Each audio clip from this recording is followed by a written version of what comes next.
अस्सलाम वालेकुम। आज हम इमली और आलू बुखारे का शरबत बनाने जा रहे हैं, जिसकी तासीर बहुत ठंडी होती है और ये गर्मियों के मौसम का एक ख़ास मशरूब है। आज हम आपको बताएंगे कि किस तरह आप इसको प्रिजर्व करके रख सकते हैं ताकि आप तकरीबन 1 साल तक इसको यूज़ कर सकें। और साथ ही हम आपको बहुत इजी रेसिपी बताएंगे जिसमें आप इजीली अपने घर में ये शरबत तैयार कर सकते हैं। तो वीडियो को एंड तक देखिए और हमें लाइक एंड सब्सक्राइब करना मत भूलिए। आप देख रहे हैं कुकियाम्स।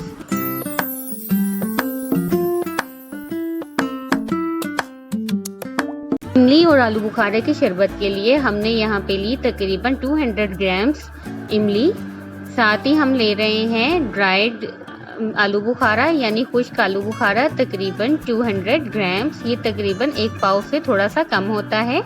साथ ही हम नमक ले रहे हैं 1 टेबलस्पून और हम साथ लेंगे यहाँ पर पानी तकरीबन 1.5 लीटर यानी 1.5 लीटर हमने पानी लिया है। और साथ हम ले रहे हैं आधा किलो चीनी। इसका ये हिसाब होता है कि अगर आपने 1 पाव इमली और 1 पाव आलू बुखारा लिया है तो आपने आधा किलो चीनी लेनी है। इस हिसाब से अगर आप ज़्यादा क्वांटिटी चाहें तो आप ज़्यादा भी कर सकते हैं। आप देख लीजिए, हमने ये पानी में चीनी ऐड करेंगे, शुगर ऐड करेंगे और इसे पकने के लिए रख देंगे। हम यहाँ पर ड्राइड आलू बुखारा और जो इमली है उनको डायरेक्ट पकाएंगे, उनको ओवरनाइट नहीं रखेंगे, वरना बहुत से लोग ऐसे हैं कि अगर आप चाहें तो उसका गुदा लेने के लिए उसको रात को भिगो के रख दें, लेकिन हम यहाँ पे नहीं भिगो रहे क्योंकि हम आपको इजी वे बता रहे हैं। हम इसको डायरेक्ट ही इसमें पानी में ऐड कर देंगे। जब शुगर थोड़ी सी मेल्ट हुई तकरीबन 3 to 4 मिनट्स बाद हमने इसमें फ्लेम देखिए हमने लो कर दिया और अब हम ये दोनों चीज़ें इसमें ऐड कर देंगे। हमें इसके लिए ओवरनाइट रखने की ज़रूरत नहीं है, लेकिन अगर आप चाहें तो आप इसको ओवरनाइट रख सकते हैं, पूरी रात भिगो के रख सकते हैं और उसके बाद गुठलियाँ निकाल के और गुदा इसमें डाल दीजिए, लेकिन हम ऐसा नहीं कर रहे। और अब देखिए, अब हम इसको पकाएंगे। हमने तमाम अपनी इमली और आलू बुखारा इसमें ऐड कर दिया है और फ्लेम हमने दोबारा से हाई कर दिया है और इसको अब हम पकाएंगे तकरीबन तब तक जब तक कि ये पानी इसमें आधा ना रह जाए।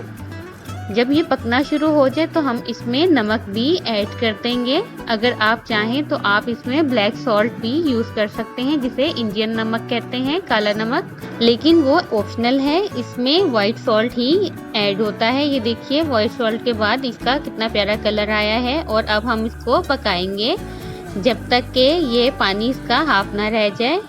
ये देखिए, अब ये पकना शुरू हुआ। फ्लेम आप मीडियम रख लीजिए और वक्फे वक्फे से चम्मच चलाते रहिए। ये देखिए, अब ये पानी इसमें काफ़ी कम हो गया है, लेकिन अभी भी ये गाढ़ा नहीं हुआ। और अब ये देख लीजिए, तकरीबन 10 मिनट्स के बाद ये बिल्कुल पक चुका है और ये गाढ़ा हो चुका है। इसके अंदर जो इमली और आलू बुखारा है वो सॉफ्ट हो चुके हैं। अब हम इसको निकाल लेंगे। ये देखिए, हमने नीचे एक जग रखा, उसके ऊपर हमने एक स्ट्रेनर रखा और इसको हमने स्ट्रेन कर लिया, इसको छान लिया। अब हम इसको ऊपर से प्रेस करेंगे। प्रेस करने से देखिए, स्ट्रेनर के ज़रिए जितना भी गुदा है वो सारा जग में चला जाएगा। ये देखिए, इसको हम अच्छी तरह से प्रेस करेंगे ताकि गुठलियाँ रह जाएं ऊपर और जितना भी इसका गुदा है यानी तमाम पल्प जो है वो इस शरबत में चला जाए। पल्प शामिल होने के बाद शरबत बिल्कुल रेडी है और ये बहुत गाढ़ा और टेस्टी बना है। अब हम इसको किसी भी बोतल में निकाल लेंगे। हमने यहाँ तकरीबन 1 लीटर आलू बुखारा और इमली का शरबत बनाया है और वो भी बहुत कम टाइम और आसानी से। और आप इसको स्टोर करके रख सकते हैं तकरीबन 6 to 8 मंथ्स। और अगर आप इसको सही तरीके से सही टेम्परेचर में रखें तो ये 1 साल तक भी चल जाएगा। और ये बहुत ही टेस्टी बना है। सबसे स्पेशल बात ये है कि हमने कोई प्रिजर्वेटिव्स इसमें ऐड नहीं किए, कोई कलर ऐड नहीं किया।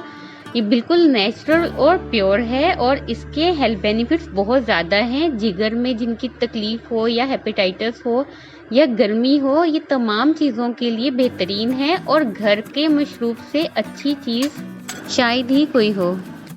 हमने कोई ग्लास लेने हैं, उसमें आपको ये बना के दिखा देते हैं। हमने इसमें आइस क्यूब्स ऐड किए हैं। आइस क्यूब्स आप अपनी मर्ज़ी से ज़्यादा या कम ऐड कर सकते हैं। और अब हम इसमें हमने जो शरबत तैयार किया है उसके तकरीबन 2 से 3 चम्मच ऐड करेंगे और उसके बाद हम पानी ऐड कर लेंगे और आप देखिए कि उसका कलर बहुत ही अच्छा आएगा। अब देखिए हमने ये जो शरबत बनाया था वो हमने ऐड कर दिया है इसके अंदर और अब हम इसमें पानी भी ऐड करेंगे अपने हिसाब से। और इसका कलर देखिए कितना प्यारा आ रहा है और पल्प इसमें क्योंकि शामिल है इसलिए इसका टेस्ट और इसकी फादियत बहुत ज़्यादा हो जाती है। और ये देखिए कितना प्यारा कलर आ गया है और ये बिल्कुल रेडी है सर्व होने के लिए। तो कैसी लगी आपको आज की रेसिपी ज़रूर बताइए और इसे अपने फ्रेंड्स एंड फैमिली के साथ शेयर करना मत भूलिए। अपना बहुत ख्याल रखिए और देखते रहिए कुकियम्स। अल्लाह हाफिज़।